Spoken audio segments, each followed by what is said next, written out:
Welcome back to Joe's Stunner Boxing. There was a rather quick but decent looking little heavyweight tussle. Only lasted just under 2 rounds between Justis Huni and Troy Pilcher, both undefeated. This was over in Australia. Huni, 25 years old. They're grooming him as a big star in Oz, and he's got connections to the UK because he's, I think, co-promoted by Matchroom. And he took on the undefeated Troy Pilcher, who was 9 wins, no defeats, 1 draw. I got to be honest, I didn't know anything about Pilcher going into this fight. I'd seen Huni fight many times. Pilcher is 29 years old. Looked down his record on BoxRec, didn't really see any recognisable names except his previous fight, which was Reynold Quinlan, who has got almost as many defeats now as he has wins. Was down at middleweight fighting Chris Eubank about 7 years ago. Now he's fighting heavyweight, so he's collecting paychecks, isn't he?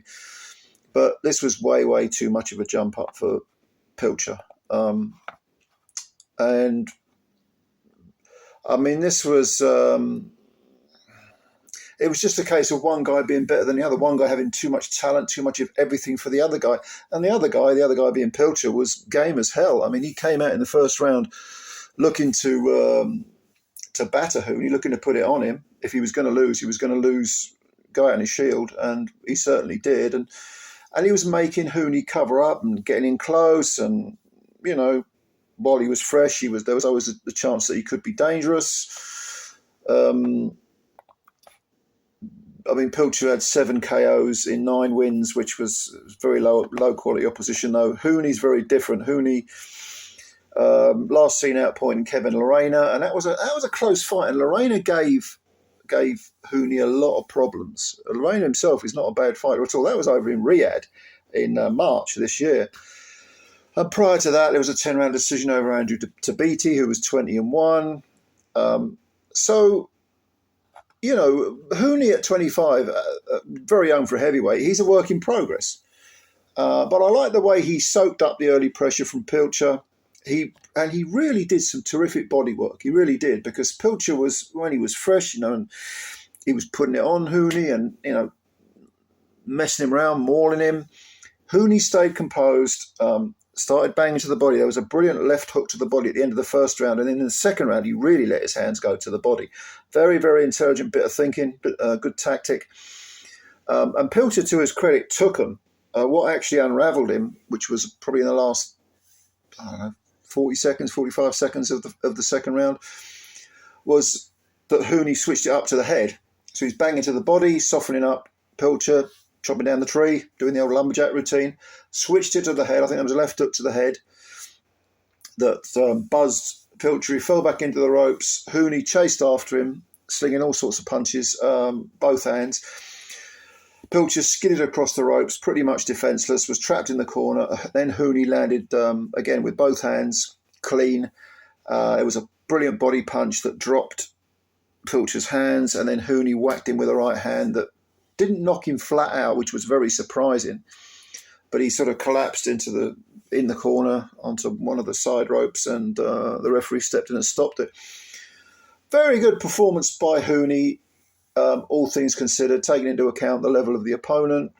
Again, Huni is a work in progress. And I like the fact that, you know, he went back to Oz. He got a good win over a fellow undefeated Aussie. But the Lorena and the Tabiti fights, both 10-round decisions, he will have learned more from those fights. I think it's interesting because very often when you bring in a prospect along, you know, you want the rounds.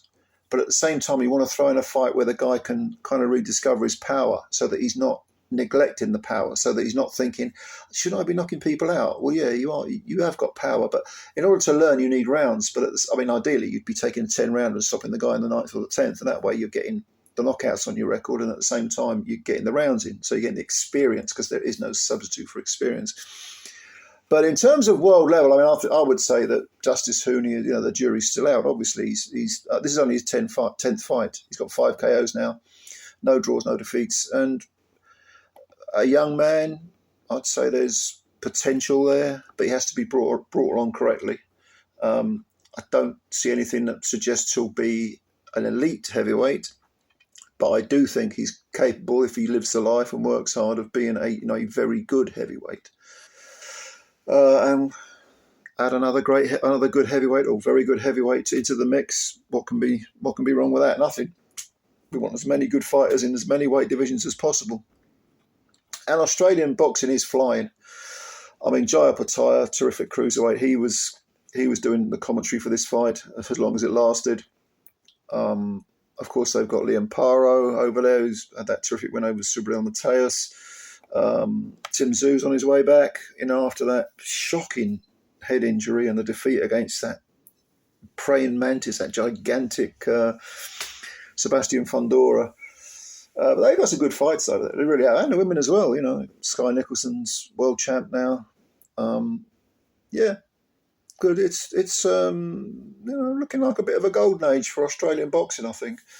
So did you see the fight? It was on DAZN. Let me know what you think. Comments below. Please subscribe to the channel if you're new and hit the like button. And thank you, as always, for your time and for supporting the channel. Spread the word about Joe Stunner Boxing. Let's build the channel up.